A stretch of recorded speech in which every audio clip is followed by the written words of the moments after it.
He was about 2.5 years old when he got his diagnosis. 2.5. Okay. Because it took us that long just to get an appointment.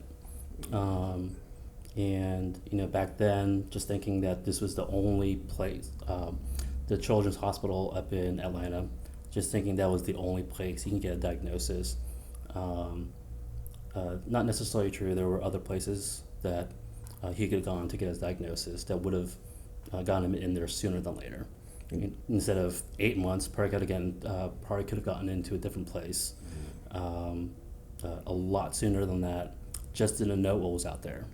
So you didn't know the questions to ask. Didn't know the questions to ask. Didn't know who to ask. Right.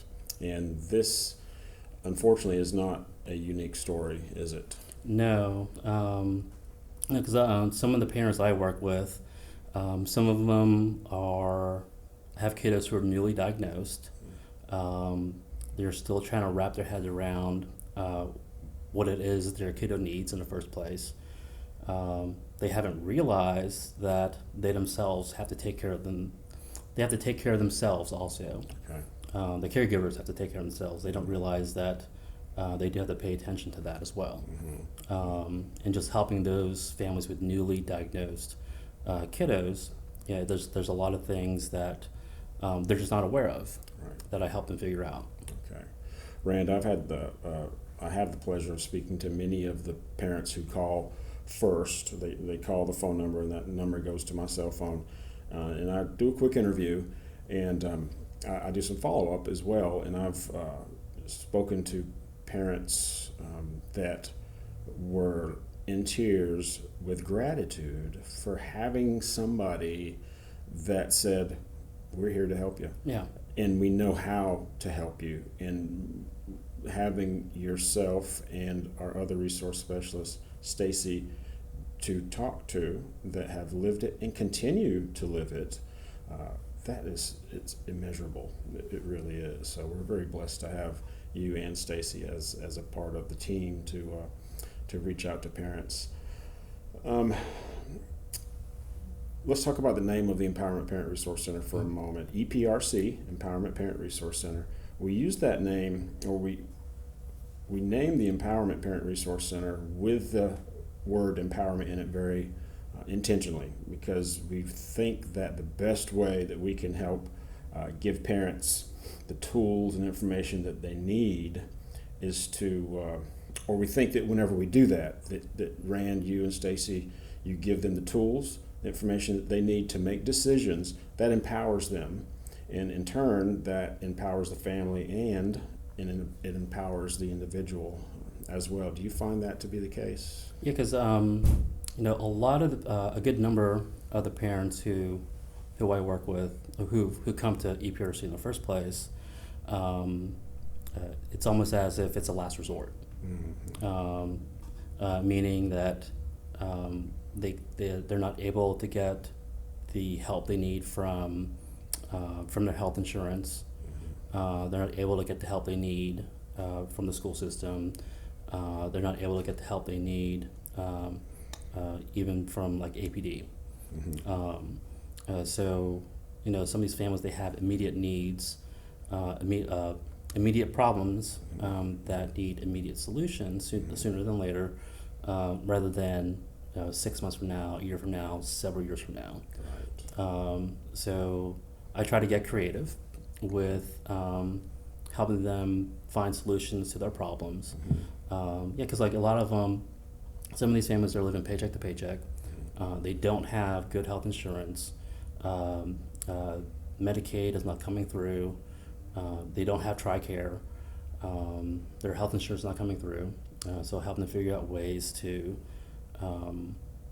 get their immediate needs addressed, and also to ways to get their issues floated to the top, Okay. so that their needs can be met sooner than later. Okay.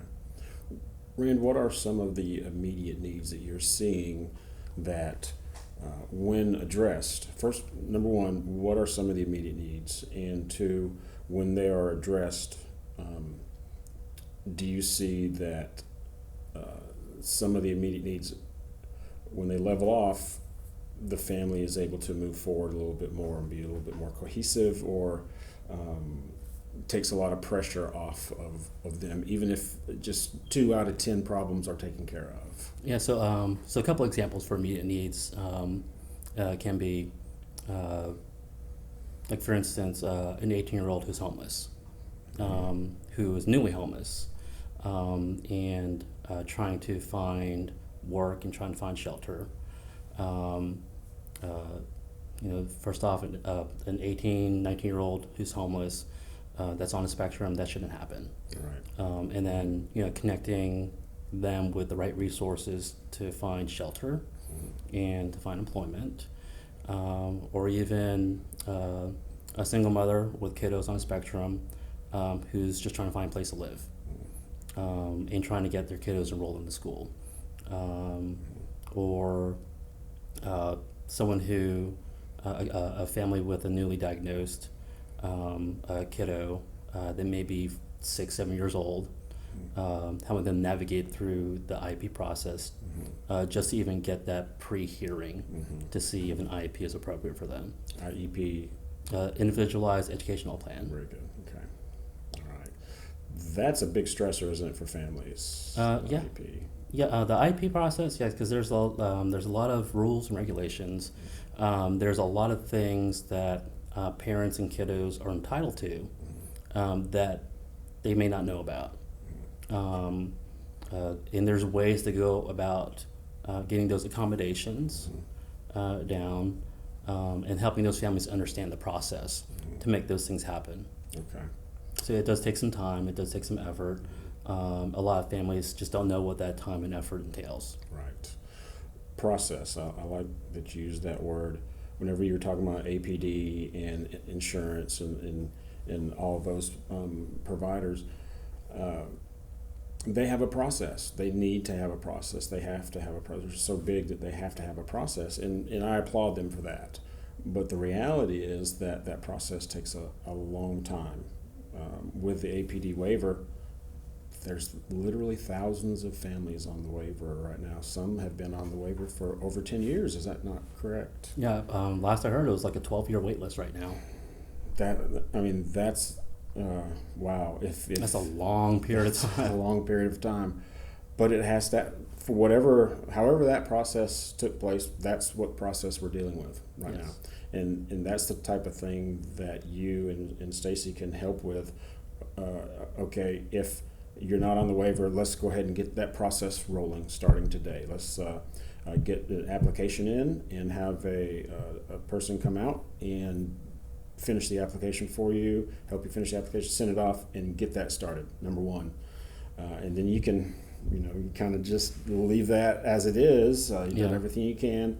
There may be some things. Like an emergency may come up, and then there's Right. another process for that. That's right. That's right. We're not knocking those services, but there's a process you have to go through. If somebody calls today, Rand, our process is this. A family can call 850-444-8554, and what happens after that?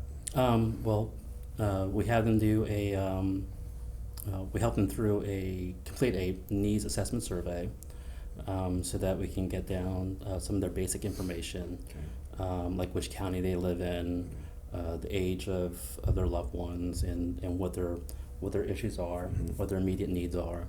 And then we use that as a jumping point to, like for instance, when I receive a call, there's usually a laundry list of things that they're trying to address. Right. I try to focus on the ones that, yes, this is immediate, this needs to happen sooner than later, but there's something else that can I help them figure out how to prioritize. Okay. Gotcha. Not only in terms of urgency, but also in terms of how long it would take to realize a particular solution for a particular issue. Okay. Because some things do take some time to set into motion. Other things need to be set into motion and needs to be resolved sooner than later. Right. So just depending on on what they're looking for help for, help them prioritize help them help create a pathway, so that do this, this, and this, so that you can have this happen. Okay. Do this and this first, before you can even start making this happen.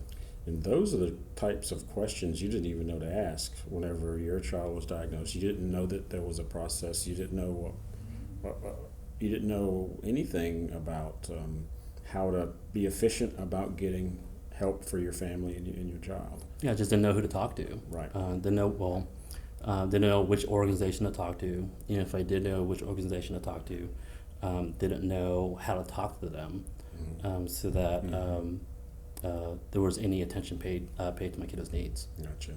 Okay. You mentioned the needs assessment. How many questions are on that needs assessment? How long does it take to fill out? It takes less than 10 minutes. Okay. Some people are able to fill it out in 5, others in 7. Right. But it's a short survey. Okay. I think there's maybe 10 or 11 questions on it. Okay. But yeah, it just captures some of the basic information, so that we can get started helping these families. Okay. And how much does it cost a family to be involved with the Empowerment Parent Resource Center? Oh, it's free. It's free. Yep, free. Because EPRC is grant funded. Okay. And that's how we're able to help these families. Very good. We're already giving our money, aren't we? Yeah. We're responsible for using that money to serve the parents. And where do we serve parents? In the Fort County area, Escambia, Santa Rosa, Okaloosa, and Walton County. Stacy, she primarily focuses on Escambia and Santa Rosa County, because she's physically located in that area. With me being physically located in Niceville, I focus on the Okaloosa and Walton counties. Okay, very good. There are a lot of organizations, big and small, individual organizations or organizations that are run by individuals, organizations that are run by companies, that are available in these areas. And sometimes, not sometimes, all the time, those things evolve. Those organizations evolve. On our website, we work very hard to keep our resource list up to date. And you do a lot of that. You are a web person as well. How do we keep track of things that are changing? How do we know that new organizations are coming in, some are going out? How does that happen? Well, me and Stacy, we stay in contact. Okay. We stay connected to these different organizations, mainly to see if they're offering any new services, if there's been any changes in their services, to see if there's any changes in their personnel as well. Okay. And we also use that as a way to see what new organizations have popped up, as well as to see new things pop up. Things happen. Things also go away. Yeah. So we keep up with what's available. Different organizations may start taking different insurances as well. Okay. Or may not take. May end up not taking certain insurances. Okay. There may be changes to how TRICARE, bills out. So we keep track of that as well. Okay. Okay. And what's the website again with that with our resource? EPRCMWFL.com. Very good. All right. So as the providers change, the needs of the families change. Also, they grow. Some people, graduate and they're on their own, and babies are born, and families are melted together, and they just evolve. So it's a good thing that our families can have an ongoing relationship with us. It's not a one and done. Yeah. Is it, Rand? No, it's not, because the families that we serve, the ages of the loved ones, range from, little ones all the way up to 26 and then some. Okay. So we see like the current pathway that exists for a lot of these families. Like we see what's been working, what's not been working for like a young adult. And then we may have an emerging young adult who's about to leave high school. We know what options are currently available for them, what has worked, what would possibly work for them, and things to check and other options for them to check out. Same thing, we have families with kiddos, in elementary school or in middle school, and have a kiddo who is leaving elementary school, going to middle school. We know what options are available for them as well. Okay. So since we serve that large age range, we see what the beaten path is, currently for a lot of folks in the area. Okay. So what you're talking about is transition, right? Yes. Life transition from grade school, middle school, high school, and beyond, right? Talk a little bit more about how you can help during those transition periods, and how do we prepare for transitions to have a successful one? Well, like for instance, if let's say if I had a like a 13-year-old, that's attending Silver Sands or Richburg, by around 14, 15, they should start looking into some of the vocational services that are available in the area. Because ideally, those organizations that provide that, they're wanting to get in when those kiddos turn around 14. 14 to start looking for to start training them up so that by the time they graduate from high school, they're ready, vocational wise. Okay. So that's one example. Okay. Especially in Okaloosa County, some families that move to the area, a lot of different schools or all the schools don't offer the same services. Okay. So some families don't realize that their school that's in their school zone may not have the services that their kiddo needs, that they may have to go across town. Okay. And giving that, showing them the options. Well, you live over on this side of town. The services your kiddo needs is 30 minutes away, and we help them figure out how to make that happen. Transportation wise, whether they can get transportation through the school system, just logistics of just getting their kiddos to and from school. Rand, I can't even I can't even begin to think how beneficial it would be to have somebody like yourself make those phone calls for me, or to even let me know who to call, right? If you're not able to make the phone calls, you can say, well, you think about transportation.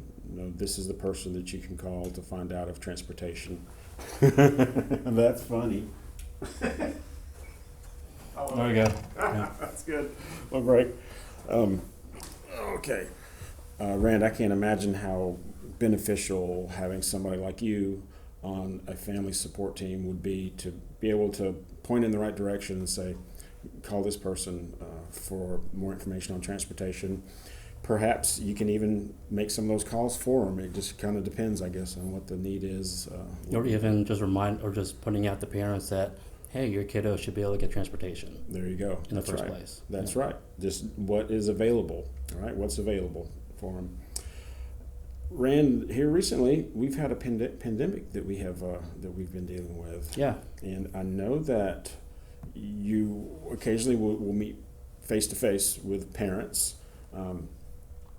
How has that been working? What has changed since the pandemic began? So I've been meeting a lot of the families I work with, either the kiddos themselves or the caregivers or someone in their immediate family have suppressed immune systems or something where if they did get COVID, it wouldn't be a good thing. Right. So, luckily, since that last quarter of school last year, everything moved to Zoom essentially. A lot of the families I work with, they have become very comfortable using Zoom, using video chat, and stuff like that, so that we can still connect face to face, Right. but virtually. Mm-hmm. There's also some families where, yes, they are being very cautious, but do are able to meet in person, but socially distant. Okay. So some families have gotten really creative, where, like for instance, there's one family where they've been in isolation, and then there's another family that has been in isolation. So those two families form a pod. Mm-hmm. So they have the two families as part of this pod, where now it's just one big family with the two families. So some families have gotten creative that way to still have the social interaction that their kiddos need, but to stay safe. How about that? So it's kind of interesting, all these different requirements and things to do to keep safe. It's interesting to see how families have managed to still follow all the CDC guidelines, but then get creative so that they can still have that social interaction with other families and friends and stuff like that. That is so creative. That really is. Families are essentially creating, what is it called on Survivor? Oh, What is it? an alliance? An alliance. That's right. Yeah, an alliance to fight COVID, I guess. All right, let me start over that. So, Rand, that is very creative. I like to hear that. The social part of a development is many times overlooked, I think, and really, especially perhaps with families who have loved ones that are on the autism spectrum. We tend to think that socialization isn't something that they desire, but I'm here to tell you that's not necessarily true. Yeah, on our needs assessment surveys, social supports is up there in terms of needs. Parents are looking for social supports for their loved ones, and with COVID, with the virus, the type of social supports that were available last year aren't necessarily available this year. And yeah, families have gotten creative to where social supports are still being met, but just in a different way. Are there some? We're going to wrap up here in just a minute because you have to go pick up your child, as a matter of fact. So, last question: have you seen things that have changed due to the pandemic that you think have changed for the better that you hope will continue after the pandemic is done? Well, I think the first big change I noticed is a lot of people have gotten comfortable using technology to stay connected. Like for instance, even my parents, they never really used Zoom, before the pandemic. They now know how to use Zoom. Fantastic. They know how to video chat. I've even had like one family, pre-pandemic, didn't even have an email address. And the way things had changed, where yes, it's essential to have it. Is essential now to have an email address. So yeah, that person got set up. Help that person get set up with email. Help them figure out how to use Zoom, how to use video conferencing, so that his kiddos can have their doctor's appointments, virtually through telehealth. So I think, with the way technology is now being used to deliver different services virtually, it's become convenient. It's become easier to get those services. Because I know one person, they had an appointment over in Destin, driving all the way from Pensacola. Typically, they would drive all the way from Pensacola for this appointment, and it would take them. That's a full solid day's worth of travel, appointment time. Um, that particular office moved to doing telehealth, so instead of traveling, 2 hours from Pensacola into Destin, an hour at the office, and then 2 hours back, it's just 1 hour via telehealth. Which is very convenient to be able to do so. Right. Very good. I do hope that many of those types of changes stick. I can't see us going back in some cases, right? So I really hope that we can continue forward and continue to evolve in a way that is really beneficial for the families that we serve, especially because, like you were saying, time and the logistics of getting one child here and one child there, and your child with special needs to the therapies that they need. It can be a full-time job and a nightmare. Not to mention how can a parent work while they're doing that. It's just if you can have an effective telehealth appointment that would take less than an hour or an hour instead of that all-day thing, that can be a life changer for some parents. It can be, yeah. Right. Rand, thank you very much. We're going to wrap up here. Rand would love to hear from you. I would love to hear from you. Stacy, Dr. Goldberg would love to hear from you also. You can get up with us. You can call us. You can talk to us about any needs that you have. You can give us a call at 850-444-8554.